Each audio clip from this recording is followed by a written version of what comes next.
शतक बनाने के पे। इसके बाद नंबर आता है 8 नंबर पे ईशा का। ईशा त्रिपाठी वेस्ट दिल्ली से। एक ईसा जी जो अभी नंबर बनाने से ज़्यादा विनोद जो काम प्रजापति। कर रही हैं वो ज़्यादा महत्वपूर्ण है।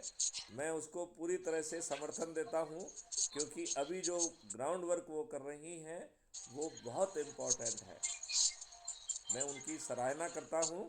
और एक ग्राउंड वर्क में जो है बहुत सारे लोग बहुत मेहनत कर रहे हैं।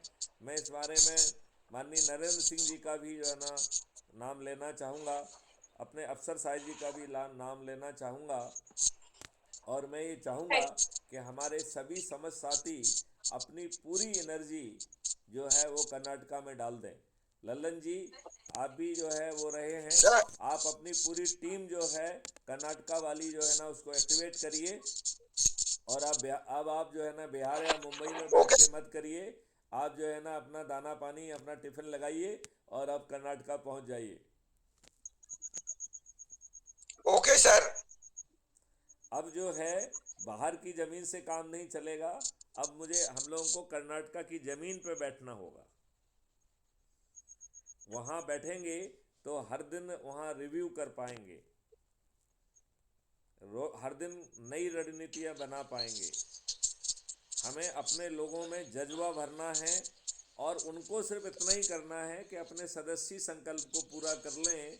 मैं गारंटी देता हूँ सभी राजनीतिक पार्टियों के सभी राजनेता पराजित होंगे। केवल वही राजनेता बचेंगे जो अपने विवेक का उपयोग करके क्राइम फ्री भारत मिशन से जुड़ जाएंगे।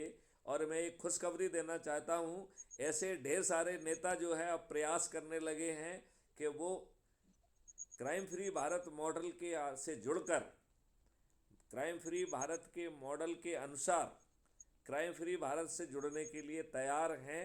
और ये बहुत ही अच्छी सुखद स्थिति बनने जा रही है।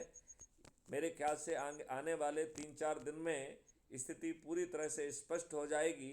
और बहुत सारी जो है राजनीतिक पार्टियां एन ब्लॉक जो है क्राइम फ्री भारत मिशन से जुड़ेंगी और अपने आप को चंद्रगुप्त जो है साबित करने की कोशिश करेंगी। ये आने वाला समय बताएगा कि कितने लोग कितने चंद्रगुप्त बन पाते हैं। लेकिन मुझे विश्वास है कि उनमें से 50% लोग तो निश्चित रूप से चंद्रगुप्त बन भी पाएंगे और उनकी ताजपोशी भी होगी।